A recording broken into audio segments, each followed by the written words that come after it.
नमस्कार, अपना एमपी देख रहे हैं आप। आपके साथ मैं हूं ललित प्रजापति और अपना एमपी सुरक्षित एमपी, सेहतमंद एमपी, संक्रमण मुक्त एमपी बनने के लिए आपसे ये रिक्वेस्ट कर रहा है, ये गुहार कर रहा है, ये आपसे अपील कर रहा है कि आप इस मास्क को और सोशल डिस्टेंसिंग को कतई ना छोड़ें, इनका पालन करें। याद रखें, संक्रमण की रफ्तार कम हुई है। संक्रमण, कोरोना संक्रमण अभी पूरी तरह से खत्म नहीं हुआ है। इसका ख्याल करें और तभी आपका अपना एमपी सुरक्षित और सेहतमंद हो सकेगा। अब खबरों का सिलसिला, खबर भोपाल से, जहां ओबीसी महासभा का आंदोलन अभी भी जारी है। पूर्व मंत्री कमलेश्वर पटेल भी इस आंदोलन में पहुंचे हैं। अंबेडकर पार्क के बाहर बड़ी संख्या में ओबीसी महासभा के लोग जुटे हुए हैं। इसके अलावा भारी संख्या में पुलिस बल पहले ही एहतियातन तैनात कर दिया गया था। इनकी मांग है कि ओबीसी की जातिगत जनगणना करवाई जाए, नीट परीक्षा में 27% ओबीसी आरक्षण लागू किया जाए। और इस बीच भोपाल में आरक्षण की मांग को लेकर सीएम हाउस का घेराव करने जो ओबीसी के महासभा के कार्यकर्ता जा रहे थे, उनकी पुलिस के साथ झड़प हो गई।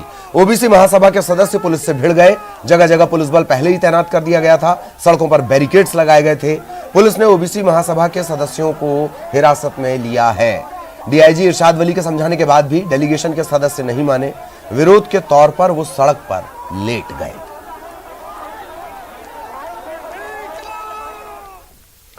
और इस मामले को लेकर, आरक्षण के मामले को लेकर मंत्री भूपेंद्र सिंह का बयान सामने आया है। उन्होंने कहा कि बीजेपी ओबीसी को 27% आरक्षण देने के समर्थन में है। सरकार उच्च न्यायालय में पूरी ताकत से ओबीसी को आरक्षण मिलने का पक्ष रखेगी। इस मामले पर निशाना साधा। मैं सरकार की ओर से स्पष्ट करना चाहता हूं कि भारतीय जनता पार्टी ओबीसी को 27% आरक्षण मिले, हमारी सरकार इसके पूरी तरह से समर्थन में है। और सरकार ने उच्च न्यायालय में बहुत तथ्यों के साथ और गंभीरता के साथ हमारे एडवोकेट जनरल, सॉलिसिटर जनरल ने ये बात रखी।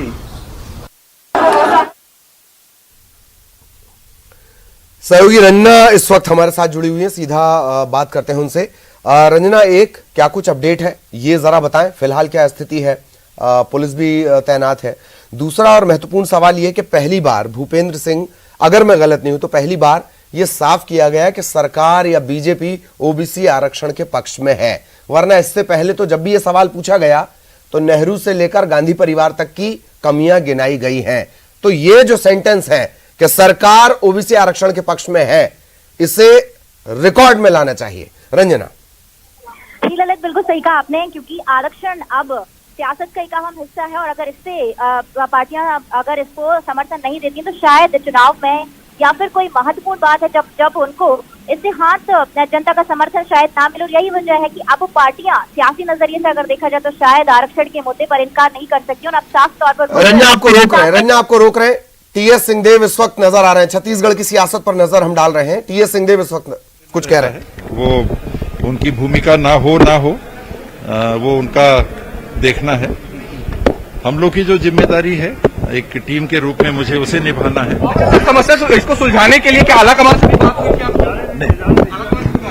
पूनिया जी से बात हुई? पूनिया जी से लगातार बात हुई। अब देखिए कि टीएस सिंहदेव जो है वो विधानसभा पहुंच चुके हैं। उनकी नाराजगी दूर हो चुकी है। न्यूज 18 ने जब उनसे पूछा कि क्या दिल से उन्होंने बृहस्पति सिंह को माफ कर दिया, तब उन्होंने कोई जवाब नहीं दिया।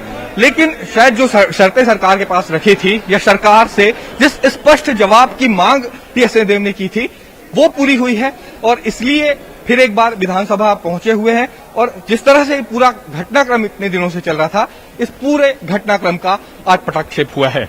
कैमरा पर्सन इमरान कुरैशी के साथ देवव्रत भगत, न्यूज 18 रायपुर। तो टीएस सिंहदेव विधानसभा पहुंचे और ये अभी जब उनसे बातचीत की गई तब उन्होंने क्या कुछ कहा वो हमने आपको सुनवाया। सवाल पूछा देवव्रत ने, क्या आपने दिल से बृहस्पति को माफ कर दिया? उन्होंने कहा कि हाँ माफ कर दिया, लेकिन लगातार उनकी बातचीत चल रही है। यह भी पूछा गया क्या कोई नाराजगी है, अब कोई नाराजगी बाकी है? कोई साफ जवाब उन्होंने नहीं दिया है। क्या टीएस सिंहदेव वाकई शांत हो गए हैं? वाकई उनकी नाराजगी शांत हो गई है? जिस कद जिस शख्सियत के वो नेता हैं, क्या उन्होंने मुआफ कर दिया है उस व्यक्ति को जिन्होंने इतने गंभीर आरोप लगाए? और वापस मध्य प्रदेश का रुख करेंगे। सीएम शिवराज सिंह चौहान ने बीजेपी के ई चिंतन शिविर को संबोधित किया। सीएम ने गरीब कल्याण और आत्मनिर्भर भारत विषय पर कार्यकर्ताओं को संबोधित किया। गरीबों के कल्याण और आत्मनिर्भर भारत पर जोर दिया।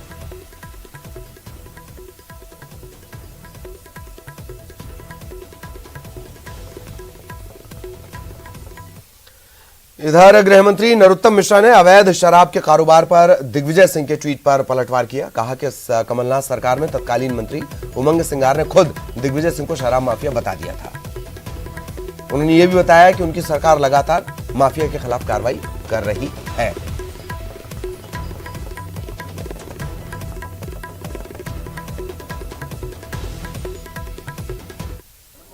उमंग सिंगार ने उस समय बताया था कि सबसे बड़ा शराब माफिया अगर कोई है तो दिग्विजय सिंह जी है। न तो उमंग सिंगार ने खंडन किया न उनने किया। जहां तक शराब की बात है, ये जितने भी शराब माफिया आप कह रहे हैं, ये कोई भी नहीं बख्शे जा रहे हैं।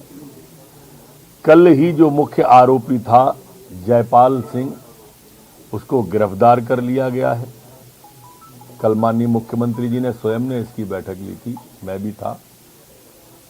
इसका जो कानून है उसे कड़ा करने की आवश्यकता है और उसको हम सामूहिक क्राइम जैसा वहां पर बनाया है उत्तर प्रदेश में, उसका अध्ययन करने के बाद में मध्य प्रदेश के अंदर शीघ्र कठोर कानून इन शराब वालों के खिलाफ हो सकता है इसी सत्र में आ जाए, अगर ठीक हो गया तो। शिवराज सरकार ने लोगों को राहत देने के लिए बड़ा फैसला लिया है। सरकार ने एमपी में प्रॉपर्टी की कीमतों में बढ़ोतरी न करने का फैसला लिया है। सरकार के इस फैसले के बाद मौजूदा गाइडलाइन से ही संपत्ति की खरीद और बिक्री हो सकेगी। हालांकि 5000 ऐसे स्थान हैं जहां दरें निर्धारित नहीं है, वहां पर दरें निर्धारित की जाएंगी। आपको बता दें कि इस मामले में 1 अप्रैल से अब तक 3 बार फैसला टाला जा चुका था।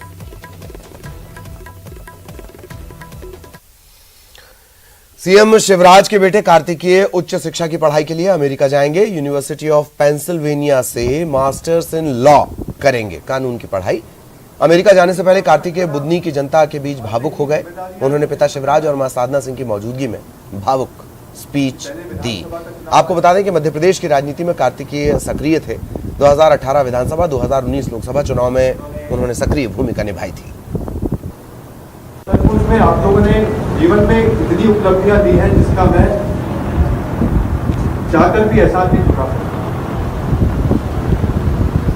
2018 में मैंने अपनी विधि की पढ़ाई सिम्बोयसिस लॉ स्कूल से खत्म करी। अब जाहिर सी बात है, मेरे मन में एक इच्छा थी कि हर विद्यार्थी के मन में एक इच्छा होती है कि मैंने ग्रेजुएशन करी है तो पीजी। स्वतंत्रता दिवस के कार्यक्रम में इस बार बच्चे शामिल नहीं होंगे। सीएम शिवराज सिंह चौहान सुबह 9 बजे शौर्य स्मारक में पुष्प अर्पित करेंगे। ये उनका कार्यक्रम है, लेकिन खास बात यह है कि बच्चे इस बार शामिल नहीं होंगे। ये गाइडलाइंस जारी कर दी गई हैं। सीएम शिवराज मोतीलाल नेहरू स्टेडियम में ध्वजारोहण भी करेंगे, आम जनता को संबोधित करेंगे। स्वतंत्रता दिवस पर कोविड नियमों का पालन इस बार भी किया जाएगा। राज्य सरकार ने जिलों को निर्देश दिए हैं कि जो स्वतंत्रता दिवस से जुड़े कार्यक्रम है उसमें स्कूल के बच्चे शामिल नहीं किए जाएंगे।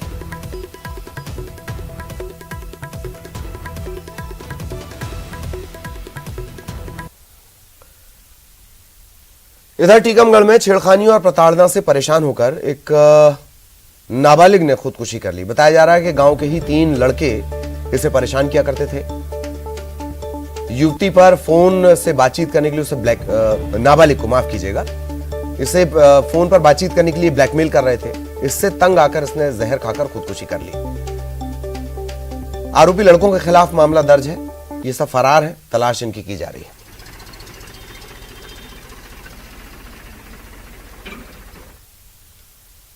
धार के पीथमपुर की एक फैक्ट्री के 3 मजदूरों की सेप्टिक टैंक में गिरने से मौत हो गई। आनन फानन में इन्हें अस्पताल में भर्ती करवाया गया, लेकिन जान नहीं बचाई जा सकी। इन तीनों ने दम तोड़ दिया। फैक्ट्री हैटिक फर्नीचर में लगने वाला हार्डवेयर बनाती है। पुलिस इस मामले की पड़ताल कर रही है। 3 मजदूरों की मौत।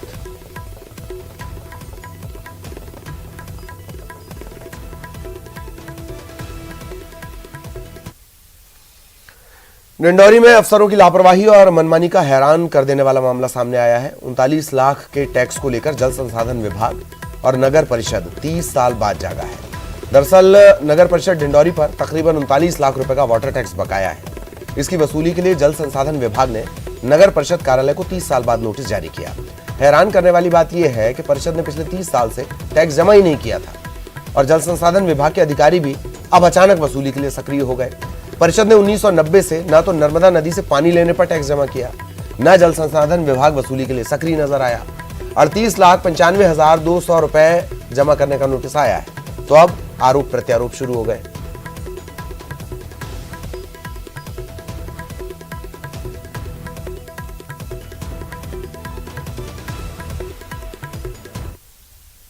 ब्रेक के बाद बारिश की बात। भिंड में लगातार हो रही बारिश के चलते पूरे शहर में पानी भर गया है। तेज बारिश के चलते कई मोहल्लों में पानी घरों में घुस गया है। वहीं गुस्साए लोगों ने चक्का जाम कर दिया है। जल जमाव जल भराव की समस्या को लेकर कलेक्टर एस सतीश कुमार ने नगरपालिका के अमले के साथ शहर का दौरा किया। कलेक्टर ने नगरपालिका के अमले को फटकार भी लगाई।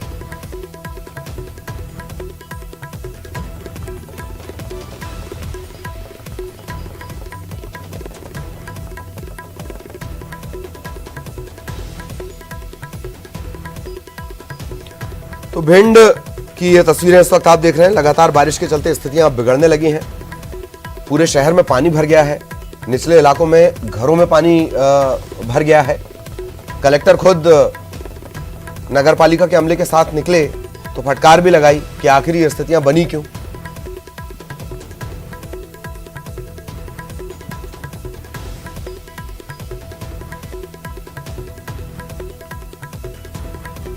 इधर गुस्साए लोगों ने, जो परेशान लोग हैं जिन्हें दिक्कतें आ रही हैं इस पानी के चलते, उन्होंने चक्का जाम भी किया, अपना आक्रोश भी जाहिर किया और कलेक्टर खुद निकले हैं। ये सही है। अफसर कोई जिम्मेदारी निभाते भी दिख जाए आजकल तो ऐसा लगता है कि बहुत बड़ा काम उसने कर लिया है। इधर श्योपुर में नहर फूटने से भारी नुकसान की खबर है। नहर फूटने से खेतों में पानी भर गया और खेतों में खड़ी फसलों को भारी नुकसान हो रहा है। प्रशासन के कानों पर जू तक नहीं रेंगी है।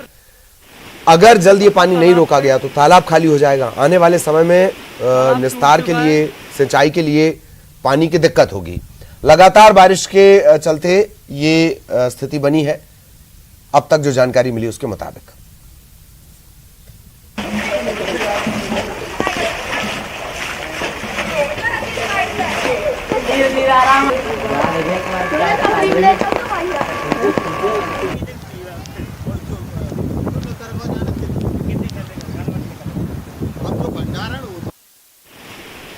तालाब पे पानी इस तरीके से लगातार बह रहा है। तालाब के ओवरफ्लो होने की वजह से एक हिस्सा फूट गया है इसका।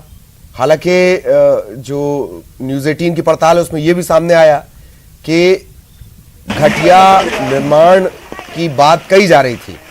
इस पर गंभीरता से कोई काम नहीं हुआ, कुछ विचार नहीं किया गया और यही वजह है कि आखिरकार इसका एक हिस्सा टूट गया तो अब ये खेतों में पानी जा रहा है।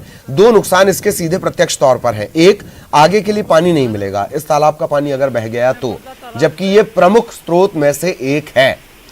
दूसरा, ये जो पानी है, हजारों मीट्रिक टन जो ये पानी है, ये जाकर खड़ी फसल को सीधा नुकसान पहुंचा रहा है।